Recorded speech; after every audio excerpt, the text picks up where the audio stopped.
Hello Pisces, Sun, Moon, Rising, and Venus signs. Kamusta kayo? Sana po'y nasa mabuti kayong kalagayan. Welcome back po sa Star Tarot. Kung bago kayo rito, welcome din kayo. Thank you sa inyong support. I truly appreciate it. God bless you all. Pisces, pauna mensahe po ninyo, count your blessings. Or by the way, Pisces, pasensya na po kayo sa boses ko ha. Grabe po yung sipon at ubo ko ngayon. So, thank you universe and angels for the blessings in my life. Napakaganda naman ng prayer na ito, no, na maaari ninyong i-recite, Pisces. This signifies lang, no, na maraming biyaya na natanggap ninyo sa buhay ninyo at marami pa ang parating. Kaya, huwag kayong makakalimot magpasalamat. Yun ang lagi-lagi nating dapat gawin pagising natin sa umaga. No, the first words that we should say,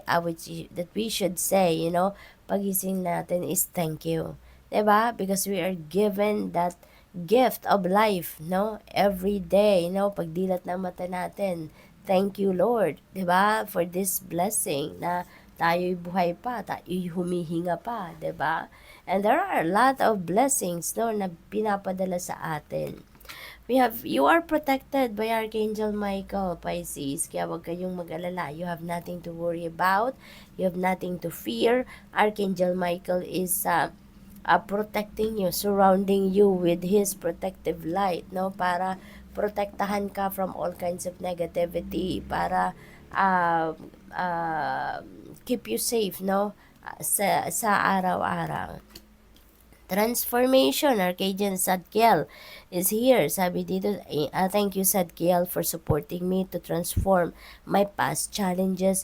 So, there is a change dito of perspective, no? Yung change na to is going to start with personal level, no, na transformation. Siguro magbabago na din dito yung perspective ninyo, the way you see things, the way you treat people, no, yung ganon.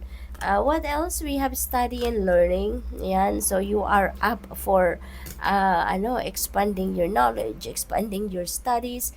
Kaya, patuloy kayo nag-aaral sa ngayon. So, siguro yung iba sa inyo bumalik sa school, or siguro nagre-research kayo on your own, or siguro nag-aaral kayo online. Yung mga ganun ba, no?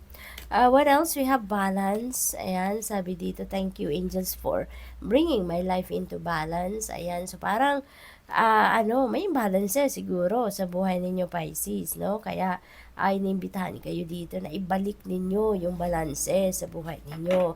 Okay? Magbigay kayo ng oras sa iba't ibang parte ng buhay ninyo. Hindi lang dapat puro aral, hindi lang dapat puro trabaho, puro pamilya, responsibilidad, obligasyon. You should also have time for yourself.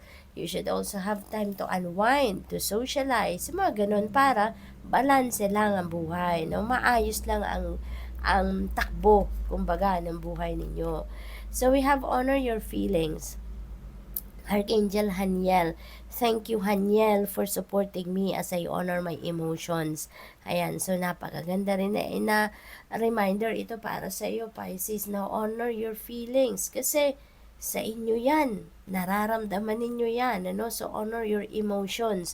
Kasi pangit, 'di ba? Yung pakiramdam na sinosuppress natin ang nararamdaman natin.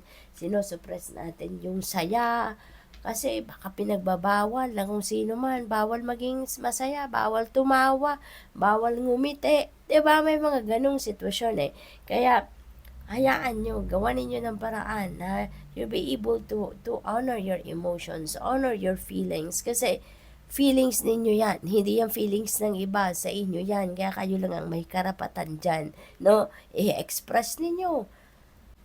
Kung masaya kayo, tumawa kayo, ngumiti kayo, 'di ba? Who cares? Pisces. So what else? We have inner power, the Divine Father. Wow, Pisces, you are so blessed. Nandito ang Divine Father. This represents Papa Jesus, no? Sabi dito, Divine Father, thank you for co-creating my world with me. Kasi totoo that we are co-creating with God, 'di ba? Our reality is co-created natin 'yan, with the Divine Father. Hindi yan Hindi yan tayo lang ang gumawa niyan. We have the guidance of the universe. We have the guidance of Papa Jesus. Ganon din siya. Hindi rin lang siya ang gumawa niyan. Tayo din ang gumawa dito sa physical realm at sinundan natin yung gabay niya. Sinundan natin yung mga signs, symbols, synchronicities na pinapadala niya sa atin. Kaya nagkaroon tayo ng ganitong realidad, 'di ba? Or this is a reminder din para sa iba sa inyo kasi baka hindi ninyo nare-realize yun, 'di ba? Na kapag tayo humihingi ng tulong sa Panginoon, 'di ba? Humihingi tayo ng specifics, 'di ba? Na kung anong gusto natin mangyari sa buhay natin. Gagawin din natin dapat yung ano ang parte natin. Kasi tayo yung nag-execute niyan dito sa ano, kung anong gabay niya sa atin, tayo yung gagawa nun dito, 'di ba? Hindi pwedeng magdadasalan tayo, hihingi tayo ng tulong sa kanya, and then wala na tayong gagawin. 'Di ba? Hindi naman 'yun ibibigay lang sa atin, babagsak na lang sa lap natin, hindi ba? Kundi tayo magtatrabaho dito, susundan natin, papakinggan natin kung ano ang gabay niya para 'yun ang sundan natin at mangyayari kung ano ang hinihingi natin, provided that it is for our highest good, provided that it is part of the divine plan. Okay? So, what else? We have leap of faith. You're going to start something new, no? You are heading towards a new beginning dito, bagong buhay, bagong chapter sa buhay ninyo ang sisimulan ninyo dito. And this is a totally different path para sa iyo, no, Pisces. Maglalakas ng loob kayo dito na gawin or simulang gawin ng mga bagay na you've never done before. No, this is going to require you to come out of your comfort zone, no? So good luck. Thank you for watching. Love and light. Namaste.